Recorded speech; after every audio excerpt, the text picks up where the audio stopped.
कर्नाटक में सभी ने अपनी पूरी ताकत झोंक दी है। बहुत दिलचस्प मुकाबला होता जा रहा है। कर्नाटक के जैसे जैसे वोटिंग के दिन करीब आ रहे हैं वैसे वैसे आप देख रहे हैं कि ये मुकाबला किस तरह से रोचक दिलचस्प होता जा रहा है। कर्नाटक के रण में अब कांग्रेस की पूर्व अध्यक्ष सोनिया गांधी भी उतरने जा रही हैं और वो अपनी पहली रैली करने जा रही हैं। दरअसल कर्नाटक चुनाव में कांग्रेस ने अपनी पूरी ताकत झोंक रखी है।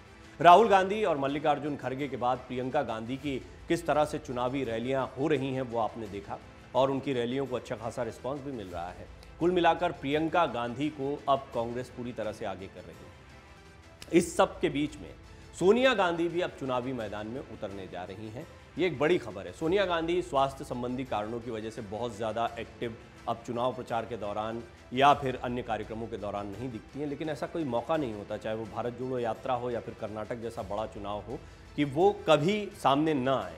लिहाजा कर्नाटक में उनकी भी मांग उठ रही थी, लोग चाहते थे उनको सुनना देखना, तो कांग्रेस के कार्यकर्ताओं की तरफ से मांग उठी। कर्नाटक में 10 मई को होने वाले विधानसभा चुनाव के लिए चुनाव की तैयारियां जब जोर शोर पर थीं, तो फिर सोनिया गांधी के नाम की भी मांग उठने लगी और ये मांग मान ली गई है। 13 मई को आने वाले नतीजों को अपने हक में लाने के लिए कांग्रेस और बीजेपी के तमाम टॉप लीडर्स के अपनी आप रैलियां देख रहे हैं, जमकर रोड शोज देख रहे हैं। भाजपा के बढ़ते हमलों के बीच में एक बार फिर से पूर्व कांग्रेस अध्यक्ष सोनिया गांधी चुनाव प्रचार में उतरने जा रही हैं। कांग्रेस संसदीय दल की अध्यक्ष सोनिया गांधी कर्नाटक में पहली बार प्रचार अभियान करेंगी। पार्टी सूत्रों के मुताबिक सोनिया गांधी 6 मई से कर्नाटक विधानसभा चुनाव में कांग्रेस के लिए प्रचार करेंगी। वो 6 मई को हुबली जिले में एक चुनावी रैली को संबोधित करेंगी। हुबली क्षेत्र की बात करें तो ये क्षेत्र पार्टी के लिए बहुत महत्वपूर्ण है। बीजेपी छोड़कर कांग्रेस में शामिल हुए जगदीश शेट्टार। जगदीश शेट्टार का कद जो है वो कांग्रेस में पूरा सम्मान दिखाया जा रहा है, उनके कद को बड़ा दिखाया जा रहा है। उनके क्षेत्र हुबली धारवाड़ सेंट्रल सीट से अगर सोनिया गांधी प्रचार करने के लिए आती हैं तो ये बड़ी बात है। तो हुबली धारवाड़ का ये क्षेत्र जो है ये कांग्रेस के लिए बहुत महत्वपूर्ण है। जगदीश शेट्टार का कांग्रेस में आना ये सिर्फ एक पूर्व मुख्यमंत्री के आने भर तक सीमित नहीं है।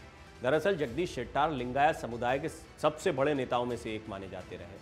वो नंबर 2 थे बीजेपी में जब थे, क्योंकि येदुरप्पा निर्विवाद रूप से लिंगायत के सबसे बड़े नेता माने जाते हैं। शेट्टार को नंबर 2 माना जाता था। अब यही शेट्टार लिंगायत समुदाय के वोट बैंक क्या कांग्रेस में ला पाएंगे, बड़ा सवाल है, क्योंकि कांग्रेस के पास एक बड़ा वैक्यूम था। लिंगायत समुदाय से कांग्रेस की एक दूरी देखने को मिलती थी। लेकिन शेट्टार के आने के बाद, लक्ष्मण साउदी के आने के बाद, वो भी मुख्यमंत्री रह चुके हैं, वो भी बड़ा चेहरा रहे हैं इसी समुदाय का।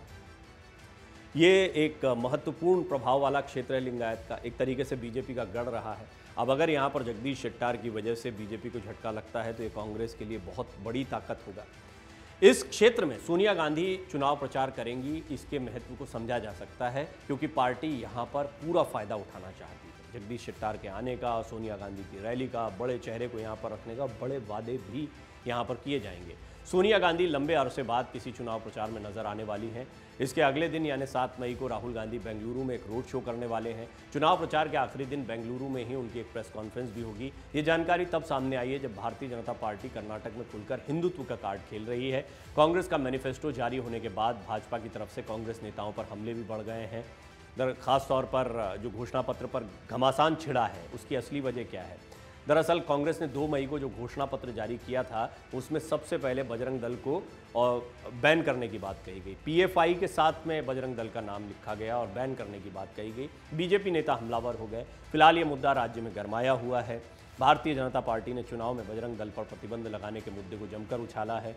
वहीं पीएम मोदी का कहना है कि यह देश का दुर्भाग्य है कि कांग्रेस पार्टी आज जय बजरंग बली बोलने वालों पर प्रतिबंध लगाने का विचार कर रही है। पहले ये लोग भगवान श्री राम को ताले में बंद करते थे, आज बजरंग बली को ताले में बंद करने का प्रयास किया जा रहा है। ये सारी बातें प्रधानमंत्री मोदी अपनी रैलियों में कह रहे हैं। एक बड़ा मुद्दा ऐसा कहा जा रहा है राजनीतिक विश्लेषकों की तरफ से कि बैठे बैठाए मिल गया है।